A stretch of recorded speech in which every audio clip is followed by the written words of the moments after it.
আমাদের চ্যানেলের আরেকটা ভিডিওতে আপনাদের সবাইকে স্বাগত জানাই। আজকে আপনাদের সাথে পরিচয় করাবো বীরভূম জেলার শান্তিনিকেতনে অবস্থিত সৃজনী শিল্পগ্রাম।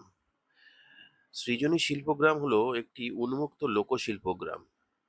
ইস্টার্ন জোনাল কালচারাল সেন্টার দ্বারা এটা পরিচালিত হয়। প্রায় ২৬ একর জমিতে বিস্তৃত এই স্থানটি পূর্ব ও উত্তর ভারতের লোকশিল্প, আদিবাসী ঐতিহ্য ও গ্রাম্য স্থাপত্যের একটি অনন্য কেন্দ্র। ছুটির দিন ও বিভিন্ন উৎসবে এখানে এইভাবেই বাউল গান ও তার সাথে সাঁওতালি নাচের আসর বসে। তার থেকে আমরাও বিরত ছিলাম না। তো বেশ ভালোই ছিল সাঁওতালি নাচ ও তার সঙ্গে বাউল গানটা। পাশাপাশি তোমরা যদি ছুটির দিনে আসো, স্থানীয় শিল্পীদের কাছ থেকে খাঁটি হস্তশিল্প কেনারও সুযোগ থাকবে তোমাদের। চলো আর দেরি না করে তাহলে আজকের ভিডিওটা শুরু করা যাক। তোমরা যারা সৃজনী শিল্পগ্রাম ভিজিট করতে চাইছো, তারা বোলপুর স্টেশন বা প্রান্তিক স্টেশন থেকে শান্তিনিকেতন রোডের ওপরে প্রগতি ভবনের ঠিক উল্টো দিকে সৃজনী শিল্পগ্রাম রয়েছে।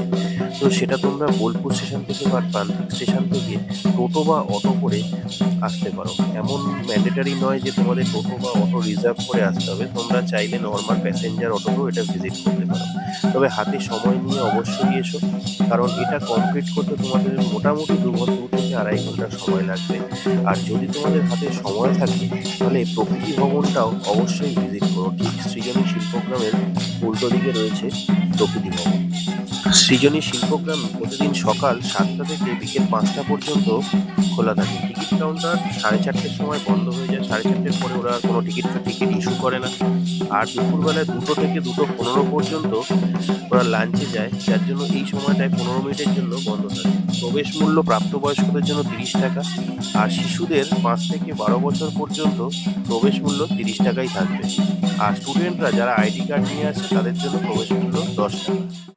সৃজনী শিল্পগ্রাম হলো ইস্টার্ন জোনাল কালচারাল সেন্টারের অন্তর্গত 9টা রাজ্যের ঐতিহ্যবাহী কুঁড়ে ঘরের আদলে প্যাভিলিয়ন তৈরি করা। প্রত্যেকটা ঘরে তোমরা গেলে দেখতে পাবে সেই অঞ্চলের নিজস্ব স্থাপত্য, তারা কিভাবে নিজেদের লাইফকে লিড করে। আর হাজারেরও বেশি লোকশিল্পের নিদর্শন প্রত্যেকটা ঘরে রাখা রয়েছে। পুরো প্রাঙ্গণ জুড়ে ছড়িয়ে রয়েছে টেরাকোটার চমৎকার কাজ, কাঠের ভাস্কর্য, আর পৌরাণিক কাহিনী ও গ্রামের যে জীবনযাত্রা সেই দৃশ্যকে ফুটিয়ে তোলার নানান মরাল। যে 9টা স্টেটকে রিপ্রেজেন্ট করছে এই সৃজনী শিল্পগ্রাম, তার মধ্যে আমরা যেটাতে প্রবেশ করছি এখন সেটা হলো মণিপুর। তো মণিপুরি স্থাপত্যকে ও ভাস্কর্যকে যেভাবে রিপ্রেজেন্ট করেছে এই ঘরটির মধ্যে, তোমরা যদি না ঢোকো তাহলে বুঝতে পারবে না। সেটা শান্তিনিকেতন বলেই সম্ভব, কারণ তোমরা সবাই জানো যে শান্তিনিকেতন হস্তশিল্পের জন্য কতটা ফেমাস। সৃজনী শিল্পগ্রাম নিয়ে তোমরা হয়তো ইউটিউবে অনেক ভিডিও পেয়ে থাকবে, কিন্তু আমার ভিডিওটা আমি একটু ডিটেলসে করছি। তো তোমরা স্কিপ না করে ভিডিওটা অবশ্যই লাস্ট অবধি দেখো, কারণ পুরো ডিটেলস ইনফরমেশন আমি শেয়ার করব ভিডিওতে, যার জন্য কিন্তু ভিডিওটা একটু লেন্থটা বড় হতে পারে। এছাড়াও আপনারা দেখতে পাবেন পুতুল ঘর। ভারতের বিভিন্ন প্রান্তের ঐতিহ্যবাহী কাঠের, মাটি ও কাপড়ের পুতুল এখানে দেখতে পাওয়া যায়। প্রাঙ্গণ জুড়ে আদিবাসী স্বাধীনতা সংগ্রামী, তাদের লোকজীবন, নাচ ও পৌরাণিক কাহিনীর ওপরে বেশ কিছু ভাস্কর্য রয়েছে। থেকে আরেকটা কুঠিরে যাবেন, তার মাঝে মাঝেই উন্মুক্ত প্রাঙ্গণে বাউল গান ও সাঁওতালি নাচের আসর বসে।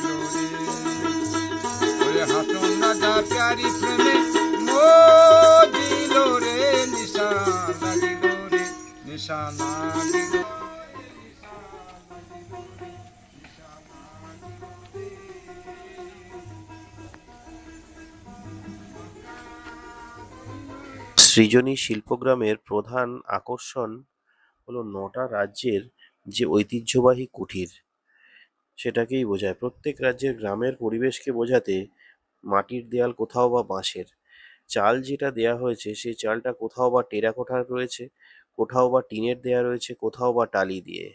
কুঠিরগুলোর ভেতরে ছোট ছোট মিউজিয়াম রয়েছে, আর সেখানে 1000-এর বেশি প্রাচীন লোকশিল্প, বাদ্যযন্ত্র, পোশাক, গৃহস্থলীর জিনিসপত্র, কৃষি সরঞ্জাম, মুখোশ সংরক্ষিত রয়েছে।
এখানে আপনারা দেখতে পাবেন একটি আদিবিম্ব গ্যালারি।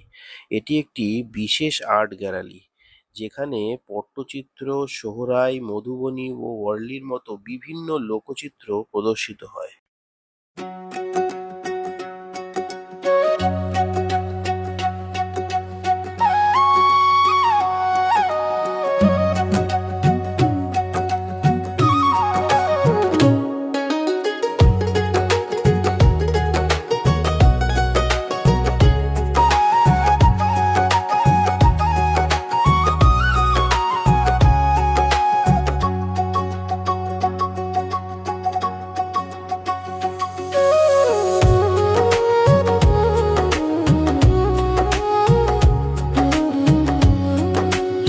সৃজনী শিল্পগ্রাম সম্বন্ধে ডিটেল ভিডিওটা কেমন লাগলো অবশ্যই কমেন্টে জানিও, আর ভালো লাগলে বন্ধুদের সাথে শেয়ার করো ভিডিওটাকে।